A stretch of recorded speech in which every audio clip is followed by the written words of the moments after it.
All right, let's talk about something you use every single day, probably without even thinking about it.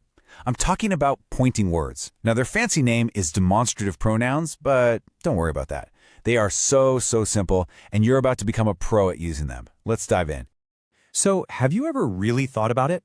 How do you actually point at something with just your words? How do you get someone to look at that thing across the room or understand you're talking about these things right here in your hand? Well, it's a huge part of how we communicate, and English has a really elegant, simple system for it. Believe it or not, it all comes down to just 4 little words. That's it.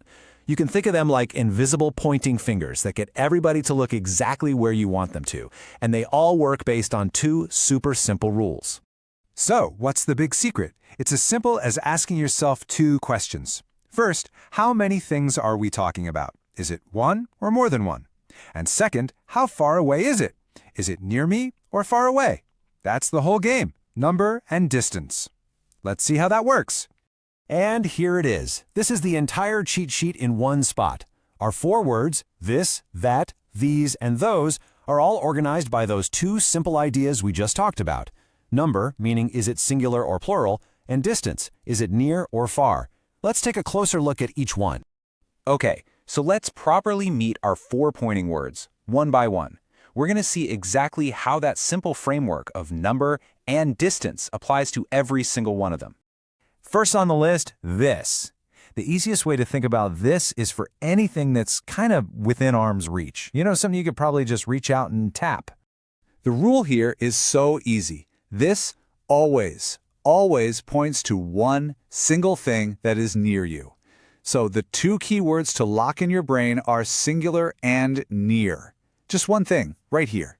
So for example, if I'm holding a book, I'd say, this is my book. Or if I'm looking at something right on my screen, I might say, wow, this is very interesting. It's one thing, it's close by, it's this. Okay, that's simple enough. But what if the thing you're talking about isn't right here? What if it's, over there? Well, for that, we need our next word. And that word is, well, it's that. It refers to one single thing, just like this does, but the only difference, the key difference, is distance. That is for something that's far away. It's not here, it's over there. So you might point out the window and say, that is my house. Or maybe you see a cool painting on the other side of a gallery and you say, that looks beautiful. You're still talking about just one thing, but it's at a distance. All right, we've nailed the singulars. This, that. Easy. But what happens when we're pointing at more than one thing? Let's start with the stuff that's right here next to us. For nearby stuff, we just upgrade from this to these. It's the plural version for talking about more than one thing that's close to you. Multiple things right here. So, if you're holding a bunch of keys in your hand, you'd say, these are my keys. Or if you're looking at a few things on a shelf right in front of you, these are very expensive. If it's plural and it's near, it's always these. And that brings us to our final word. This is the last piece of our little puzzle. So, what do we say when we're pointing to a bunch of things that are far away? You probably guessed it, we use those. This is our last pointing word, and we use it for more than one thing that's far away. It's simply the plural of that. Multiple items, over there. So maybe you're talking about your shoes on the other side of the room. Those are my shoes. Or you're pointing to some mountains in the distance. Wow, those look amazing. Plural and far away. It's just that simple.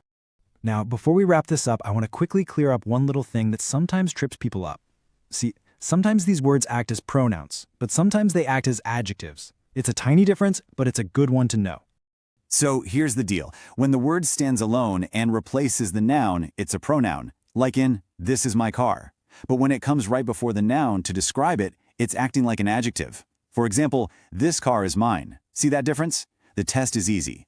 Is there a noun immediately after it? If yes, it's an adjective. Okay, let's bring it all home. Time to put all the pieces together for the final takeaway. Okay, one last time, let's lock this in. One thing right here, you use this. One thing over there, you use that. Multiple things right here, you use these, and multiple things way over there, you use those. That's it. That's the entire system. So if you remember just one single thing from this whole explainer, let it be this. Demonstrative pronouns are just pointing words. They stand in for nouns, and your choice always comes down to just 2 things, number and distance. And there you have it. 4 simple words, two simple rules. It's that easy. So now that you know exactly how they work, here's a little challenge. As you go about your day-to-day, just listen. Which of these pointing words are you going to notice first? Thanks for tuning in.